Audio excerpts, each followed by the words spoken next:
Hello, welcome to another Museum FAQ video conversation. I'm Paul Orselli, President and Chief Instigator at POW, Paul Orselli Workshop here on Long Island.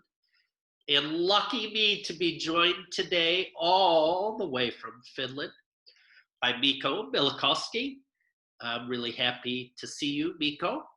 And I always like to start by giving folks on the videos a chance to talk about their background. I think it's interesting for people to have a little bit more information about people's backgrounds. So why don't you start there and then we'll launch into the main conversation. Thank you, Paul. Pleasure to be with you in this your morning, my late afternoon. So it's a long way, all the way to Eastern Europe, as we are in the Eastern European time zone. Well, my background is academically in history and classical philology, Latin and Roman literature. So there was a time when I was a student and I had in mind that I would become a classical scholar of the Roman antiquity or Greco-Roman antiquity. But then Finland, my home country, was to have an anniversary of 75 years of independence. And there was this exhibition project at this very new science center called Heureka, or Eureka if you want. And there were two ladies, two men working on the project, and both the ladies got pregnant and there had to be found some replacements. I'm one of those. So I found myself to a science center through quite a chain of, let's say, not very logical happenings. So that's how I joined for a project. And then I realized that I really like this work. I really enjoyed making things understandable, raising awareness about what is history, what you can find through studying history, how you can relate to the humanity of the past generations, and building these kind of bridges between generations. And rest is history. Rest is my future. Rest is my future. So I didn't find a way out from the science center. So here I am. I left after the first project, but just to join again, let's say half a year later. And I've been doing here exhibitions of all kinds, and then becoming a project manager, head of planning, experienced director, being the first person in Finland with such a title from Experience Economy. I got it in 2002. And now as we speak here, I'm actually the acting CEO of Heureka because our director left for a position in a university in northern Finland. And while the recruitment process is on, so I'm in charge at the moment. All right. Well, your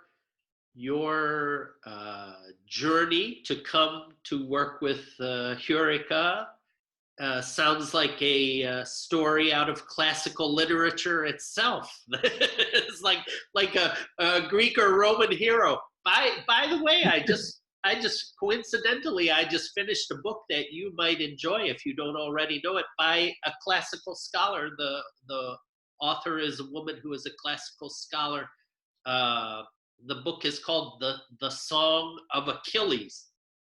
It's very good. She also wrote another bestseller called Circe, written from that character's point of view, you know, in the Odyssey in Greek mythology. Yeah. So, but Song of Achilles, I can vouch for. I just finished reading it. So there's a little sidebar for our viewers. Anyway, so well, that's what you just mentioned about your background is maybe a great segue into our conversation today, because having been fortunate to visit you in Finland and to see Heureka in person, and knowing a little bit about the history of your science center, one thing that struck me is that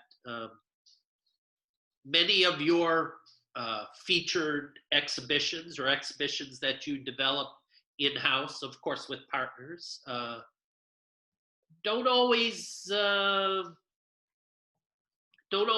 necessarily fit what I would consider the traditional science center mold. You know, a topic about mental illness.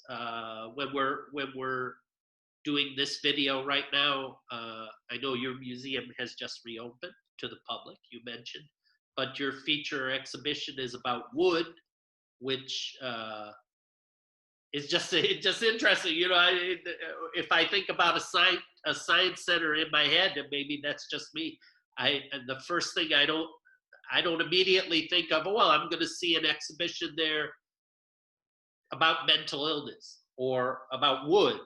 So yeah. I'm just really interested. Maybe you could talk a little bit about how it is that you arrive at these topics that also clearly have impacts on the communities you serve and the society you are part of. You know, these are topics that are important. I would be happy to open this up a bit, and I would like to start from the quite beginning. And you know, my background in fact links to this, the philological part of it. I'm always interested in etymologies and what the language we use, how we understand our world through our words. And here it's interesting to know that if we talk about the science center, in Finnish that would be tiedekeskus, and here the word for science, tiede, is a bit like the German word Wissenschaft, so everything that is worth knowing. Also the Swedish language vetenskap has the same logic, that you don't limit yourself to natural sciences, but you are looking at what we can know about reality and realities. And this conceptual framework helps us at Heureka to really be holistic when we are looking at the reality and the society. And also, so I was just going to say, so you are really not just a science center. You are an everything center. Well, in a way, I would say social science center, human science center, because I would say that at the end of the day, everything boils down to very existential questions. I mean, what we are interested in. I mean, we now meaning humankind. We are interested in knowing how this world works, how this world functions. Then we are also interested in knowing who we are. And it might be, somebody might say that's banal, you should know who you are grown up. But actually, if I look my life back, my reply to this question changes with time. Time is a factor that gives me new situations and new answers to the question, who am I? And then there's a third question, which is very important. And I think here is what really makes our work. It is, how do I relate to the world and how do I relate to other people? How do I connect? And this is where learning happens. And this is where interesting things happen when we encounter the other people, when we encounter this other life experiences, life surroundings and situations, realities. Well, that, to your credit, both to you individually and to Eureka in general, that I'll still say that what you just said isn't something I would normally associate with let's say a traditional science center. So maybe one way to do this is to maybe you could a little bit walk us through your process so that, and you can highlight things that you think are really important in this process in terms of the intersection of the science center with society more broadly or important topics. So, you know, maybe you can just choose one of the topics that I mentioned, mental illness, or your most recent one would. So how is it that you arrive initially at a topic that you're going to create an exhibition on for one of these feature exhibitions in Well, Eureka? let's take maybe the boldest one, and it's the mental health. It was my colleague Heidi, one of our exhibition producers, who came up with the idea, could we tackle the topic of mental health? And I think she even used the word madness, craziness. Of course, I mean, not in a provocative way, but colloquially we use such language when we talk. And it is, of course, like you first stop and you first think, well, I think we shouldn't. That's sensitive, and who would come and who would not come, and what would happen. But then when you give it a deeper thought, you understand that, you know, actually there are very much potential in topics that are taboo-like. You just have to think if you believe that it can be turned into an exhibition experience. I could actually mention another example where we turned our backs to a topic that would be equally sensitive. But let's first talk about this one. So we are looking at, doing the front-end study. Front-end study is, of course, interviewing your potential audience, but it's also doing some research with literature. And we understood that 1/5 of the population in Europe and also in North America will need mental health consultation through their lives, through their lifetime. And this means that even if we wouldn't personally have an experience of a mental issue, somebody we know closely would have. So that this is really a big societal thing and a taboo at the same time. It's not easy to talk about my daughter has a mental state, or my wife, or my whoever. And we thought that here we really have a societal call that if we as a science center take up a topic like this, we show that it's fair, it's right, and we should talk these issues and these topics. And the more we discuss and understand, I think the easier it is to live with the condition and to seek for help.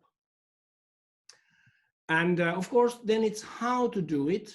And we decided early on that we shouldn't make a diagnostic exhibition, that people wouldn't come here like consulting a medical, home medicine book from where you have everything from acne to waterhead.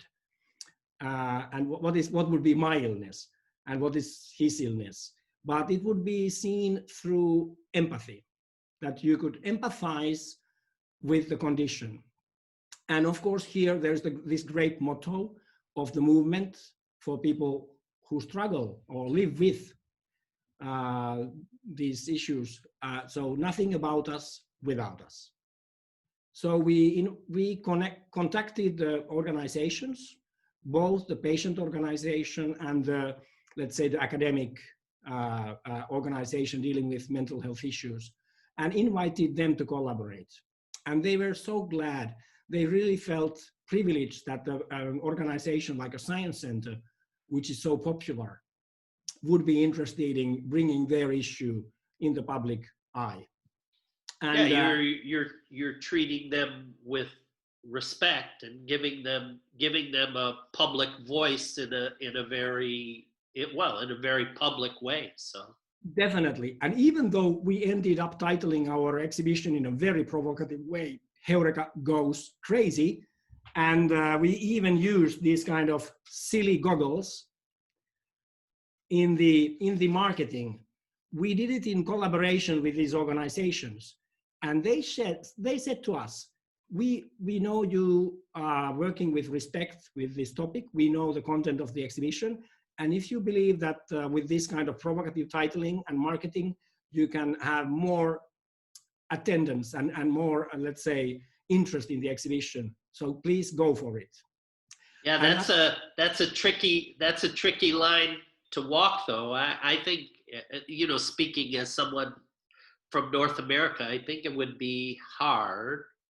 Yes, Even and even well, if all your intentions are good, to title an exhibition, XYZ Science Center goes crazy about mental health.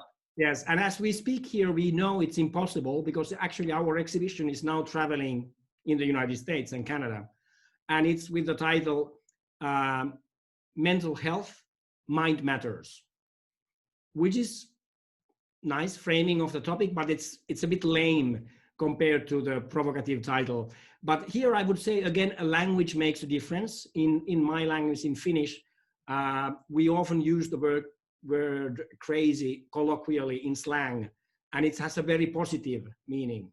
I mean, and we often, because, we live here a bit in the periphery, looking at the European map. I mean, to the north from us, there is close to nobody. There are the Lap, the Sami people, but then it's the Arctic.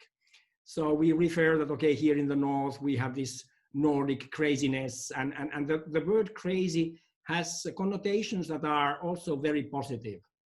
But of course, this comes from the slang usage of the word. And I totally understand that we wouldn't and couldn't use that wording in North America. Well, it is interesting how different languages and different places make a difference, and how, you talk about some words that are colloquial or some words that don't really have a translation. Like I always think of, is it sisu in Finnish? It has a certain, it's yeah, like, like fortitude, or, like a real strength. An attitude that you can do it. Yeah, like this is like, we're going to take on the world here, and that's it's all, a lot is encompassed in one little word. The closest you have come to sisu is probably yes, we can. Yeah. Okay. So, I'm interested, of course, here somebody watching the video, or our colleagues, they think, oh, okay, boy, there's a topic that I think is an important topic that we should really wrestle with, or that we should really engage with the public.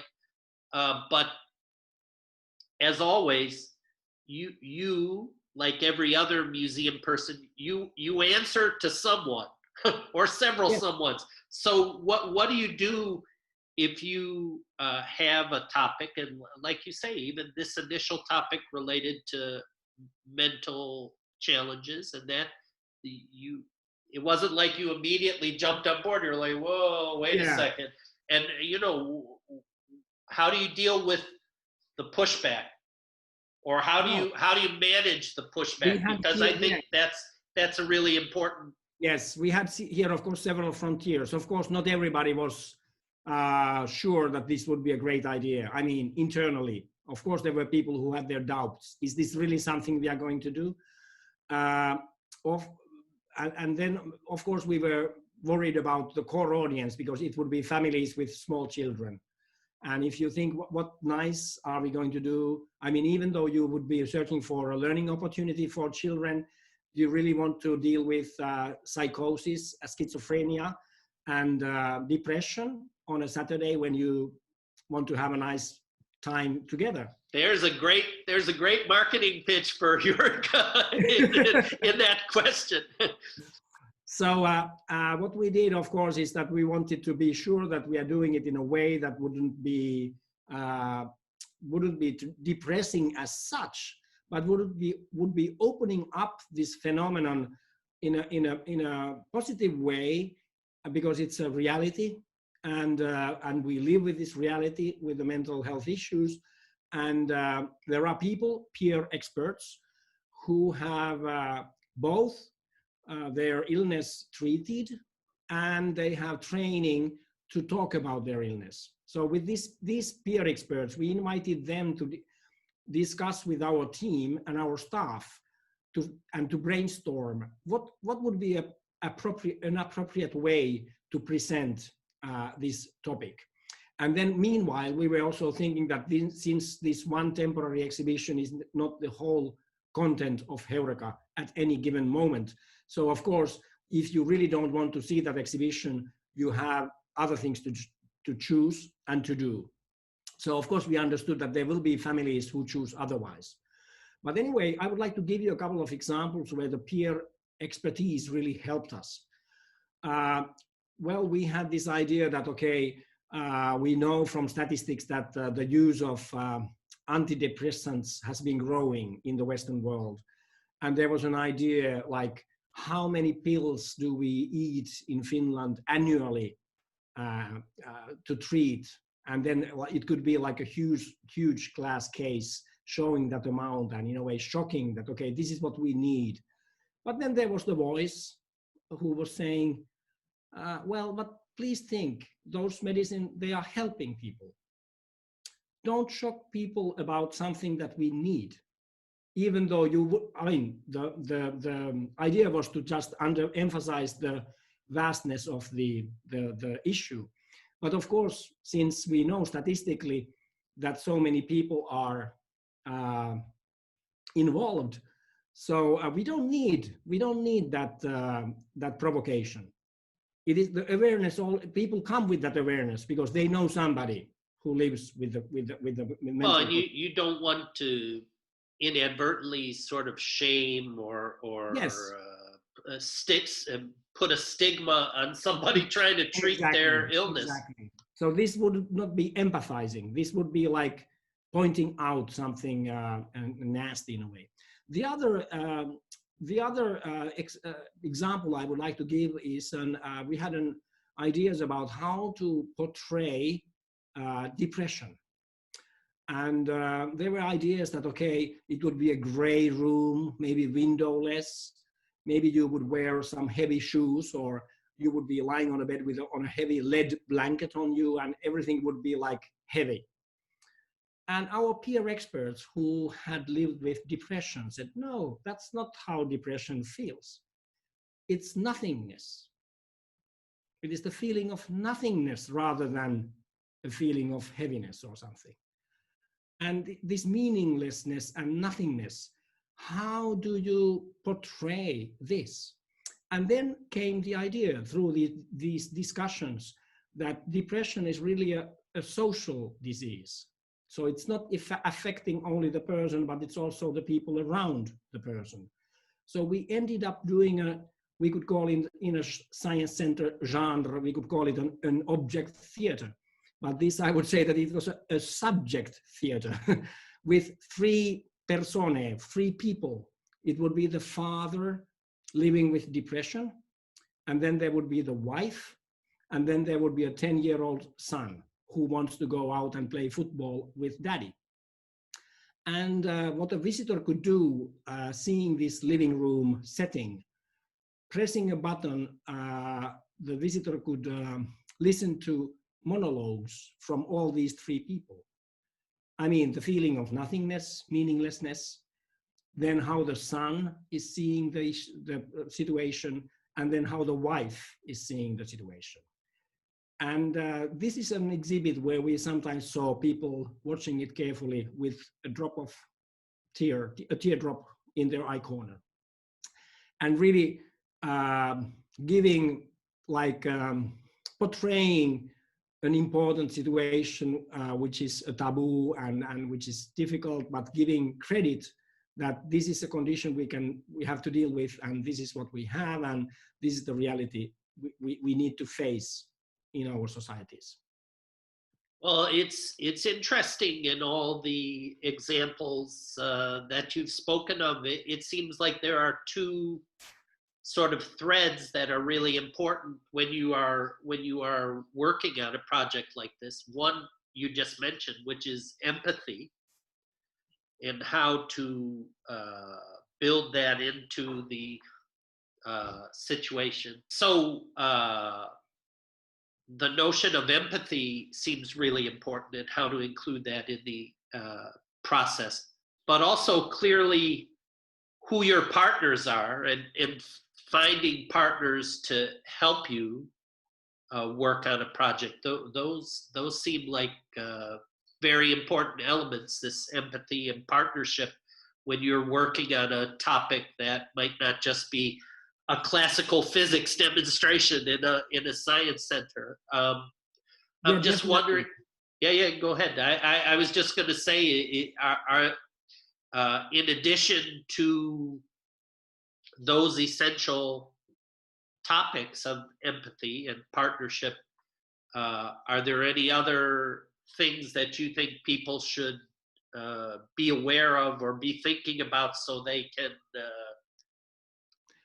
Yes, I would say one very important element in designing the exhibits and designing the, let's say, the dramaturgy of an exhibition, because I see our work in science centers building the exhibitions like we are making manuscripts for the visitors to act on the stage, and the stage is the exhibition. So in a way, we are dramaturgists. We are doing a scenography, and I think one of the most intriguing and beautiful aspects of our work is the aspect of social learning. In case of Heureka, more than 99% of our visitors come as a member of a group. It could be family, it could be class, it could be colleagues, friends, some other association maybe. And we really want to design experiences where people can gather around and share, and they can, in a way, open their mental luggage there. They learn from each other, but they are also learning about each other. They can discover something new in the people who are near and dear to them. And I think this is an incredible potential that will always be one step ahead of, let's say, digital and virtual experiences that might be immersive and very special. But if they are lacking this spontaneous dialogue possibility, they are lacking a very essential thing. Well, that may well be where the circles of empathy and partnership overlap with that social experience in the museum, which I think is great. Yes. I think looking for, if you are intentionally thinking about how to build those social experiences, that's great. Yep. Well, Mikko, I don't know if you have any parting words. I think you've given us maybe related to one particular exhibition some valuable insights in how museum people could develop topics that are, let's call them difficult topics, but important topics. So I don't know if you have any last words. Well, maybe some last words might be that, okay, of course, we are seeking for relevance. And when we are choosing the topics, we should think what is relevant. And sometimes we are good enough to define it ourselves, but it's always best to verify it with your audiences. So I really encourage front-end studies and dialogue with your audiences, and including, participation in the process. And then what is needed, the dialogue, the participation throughout the process and in the end product, so that the people who visit us, that they can leave a mark, that the exhibition is not quite the same after their visit. That there's somehow that they can leave their trace. And the third is, of course, the charm, or it should be that's the beauty. That's whatever is the wow factor that we feel in our stomach. It can be aesthetics. It can be just that it's a strong theme, but it's something that is really having a grip of you in a beautiful way. So that kind of triangle of relevance, dialogue, and this part that I sometimes call charm, but it's maybe a word of the old world. I should maybe come up with a better word, but what I mean is something that is appealing.